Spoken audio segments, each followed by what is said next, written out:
Pyongyang, février 2005. Il fait moins 20 degrés dans les rues de la capitale nord-coréenne.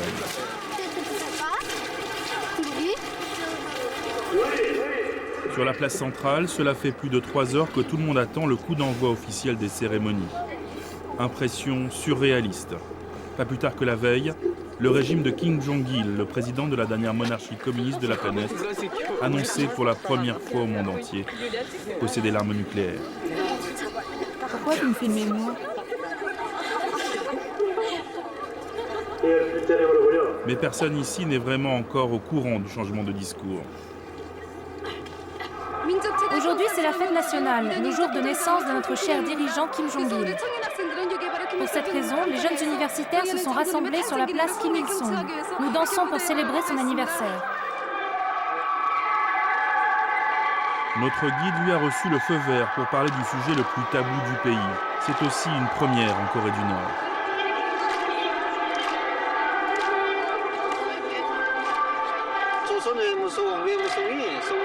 Hier, le ministère des Affaires étrangères a déclaré que, conformément au principe d'autodéfense, nous possédions l'arme nucléaire et que nous la développions. Qu'en pensez-vous? De la bombe des Américains? Non, de la nôtre. Visiblement, nous ne sommes pas les seuls surpris. Du coup, notre guide enchaîne. Les Américains ne cessent pas de menacer la Corée du Nord. Et puis, ils n'abandonnent pas leur politique hostile à l'égard de la Corée du Nord. C'est pourquoi ce que nous avons possédé, l'arme atomique. Heureusement pour elle, notre interlocutrice choisie au hasard dans la foule retrouvera très vite les bons réflexes politiques. Ils n'oseront pas. Nous avons à la tête de notre armée de fer notre cher dirigeant Kim Jong-il. Les Américains n'oseront pas nous attaquer. Même s'ils osent, ils ne connaîtront que la défaite face à la résolution de notre dirigeant Kim Jong-il et de notre armée de fer.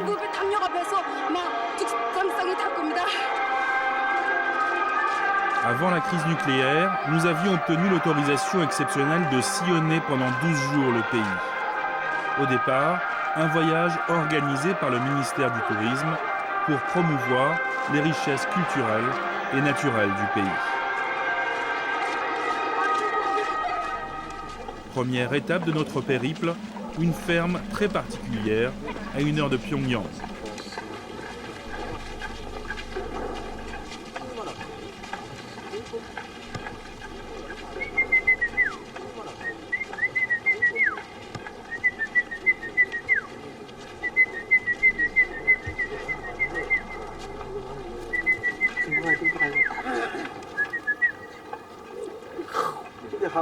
Et là, le mâle s'accouple avec 2 femelles.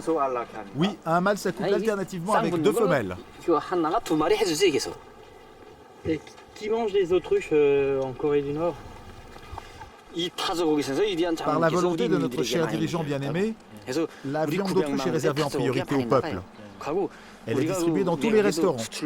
Nous l'exportons également. Je mange tous les jours de la viande d'autruche. Je mange aussi leurs œufs. J'ai 22 ans. D'abord, je vais me consacrer à la mission que m'a confiée notre général Kim Jong-il, faire se reproduire 10 000 autruches. Ensuite, je me marierai. Au cours de la visite des abattoirs flambant neufs de la ferme, nous allons avoir une surprise de taille. Les équipements de notre abattoir et de notre usine de transformation viennent de 2 sociétés françaises.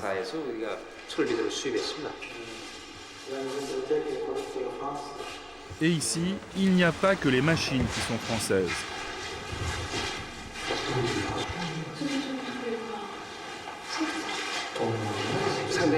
Le cuir des autruches est solide et souple.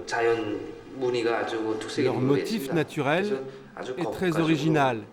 Il y a beaucoup de demandes. Au début, lorsque nous avons commencé l'élevage d'autruches, nous avons visité la maison Hermès et nous avons étudié leurs produits.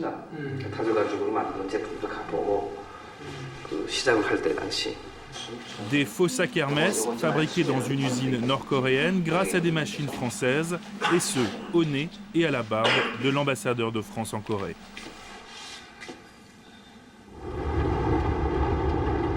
Finalement, contrairement à nos craintes, notre présence fortuite à Pyongyang, en pleine crise nucléaire, arrange les autorités. C'est pour eux une occasion rêvée de sensibiliser les Occidentaux à leur point de vue. Monsieur Seux a même reçu l'ordre de mettre les petits plats dans les grands. Organe de l'Autriche. Calmar. Viande de l'Autriche. Viande de canard. Bœuf. Avec tout ça, on fera la rôti. Saucisson de l'Autriche. Incroyable profusion de nourriture dans un pays où la famine concerne des centaines de milliers de personnes. Avec de coq, viande de coq. Alors donc on peut être assuré, tout le monde peut manger. Parce qu'on nous disait qu'il n'y avait pas à manger, mais là c'est fini. On trouve à manger de partout maintenant. Les étrangers, avant de venir chez nous, ils croyaient qu'il n'y a rien à manger en Corée du Nord. Mais comme vous voyez maintenant, il y a tout, tous les plats. Bon, on invite tous les touristes étrangers de venir goûter les plats de toutes sortes en Corée du Nord. Ça coûte combien un repas? Oh, c'est au total 4, maintenant on compte 80. 80 €? Monsieur So, la moitié, toi la moitié. 80 € pour ce festin, l'équivalent de 6 ans de salaire moyen en Corée du Nord. Et bien sûr, ici, on paye en devises. En clair, seuls les étrangers et les membres de la nomenclatura ont accès à ce genre d'endroit. Au détour de la conversation, M. Seux nous explique la nouvelle doctrine politique du régime. Après l'industrialisation à marche forcée, la pacification avec les frères ennemis sud-coréens, l'heure est à la politique du Songun. Songun, cela signifie la politique donnant la primauté à l'armée. Sans la puissance, notre économie ne peut pas se développer. La primauté du point de vue de l'armée sur tous les autres. Pour en prendre la mesure, il faut aller à Panmunjom, un passage obligé en Corée du Nord. C'est la zone frontière, l'avant-poste avant la Corée du Sud et les 35 000 soldats américains qui font régner le statu quo entre les deux pays depuis 1953. Le discours ici est naturellement belliqueux, mais cette fois, l'officier chargé de nous recevoir a ordre de jouer la séduction. La solidarité entre l'Europe, et particulièrement la France, et la Corée du Nord. Il y a trop de militaires ici, vous savez. Je vous propose d'aller dans le salon de réception à côté. Nous pourrons y discuter plus tranquillement. Face au gouvernement de Bush, qui mène une politique hostile envers notre pays, nous nous sommes résolument retirés de l'Agence internationale à l'énergie atomique. Et nous avons fabriqué des armes nucléaires.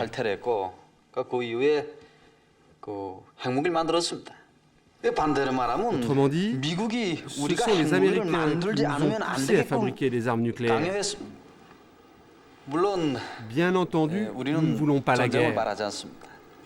Est-ce qu'ils pensent que les Américains vont attaquer la Corée, quoi, comme ils ont fait avec l'Irak? Il dit que vous avez raison.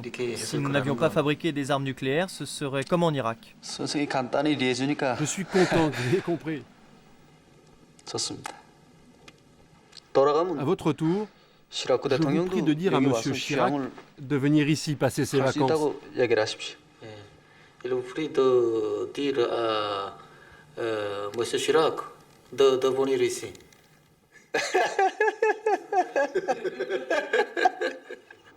Au fil des jours, la crise entre la Corée du Nord et les États-Unis s'accélère. Pyongyang aurait déjà 6 bombes nucléaires en sa possession. Un essai nucléaire serait même prévu au mois de juin. Peut-être, mais peut-être ne s'agit-il plutôt que d'un grand bluff des Nord-Coréens pour forcer Washington, Pékin, mais aussi Tokyo, à leur donner plus d'aide financière, comme ils le réclament en vain depuis des mois. Bien sûr, nous n'aurons pas accès à la centrale nucléaire de Yongbyon. Mais la visite de cette centrale électrique, présentée comme un bijou de modernité, laisse perplexe quant aux réelles capacités technologiques du pays. Le dirigeant Kim Jong-il a visité cette centrale électrique le 11 juillet 2001. Dans cette centrale électrique, nous fabriquons 225 kW par heure et fournissons l'électricité à tout le village en lui assurant le chauffage électrique. Les générateurs sont inclinés comme ça, avec 45 degrés. Pour la première fois, chez nous, on a produit ces générateurs. Sur le mur, on peut lire sur cette pancarte « Il faut bien maintenir les équipements afin de produire plus d'électricité sans accident », signé Kim Jong-il. Avant de quitter le pays, nous aurons aussi le droit de filmer le grand barrage de Nanpo. L'essentiel de l'électricité produite en Corée du Nord vient de là.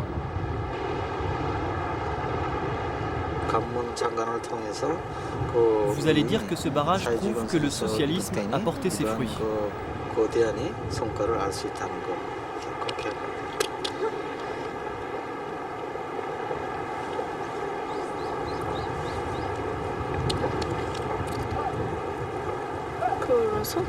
À propos des fruits,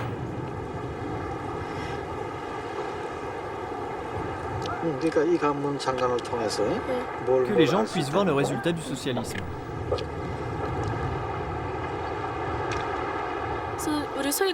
tous les visiteurs étrangers et les Coréens qui visitent ce barrage admirent la performance de cette création et disent que seuls notre cher dirigeant et le peuple coréen peuvent réaliser ce genre de monument. On dit qu'un grand leader engendre un grand peuple. Si le peuple a pu créer ce barrage, c'est grâce à la direction de notre cher dirigeant et de notre parti.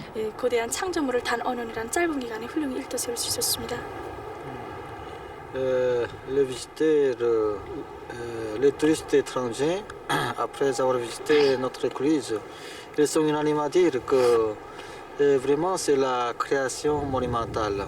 À travers ce barrage, nous avons pu connaître la puissance de la Corée du Nord et puis les succès réalisés par le peuple coréen.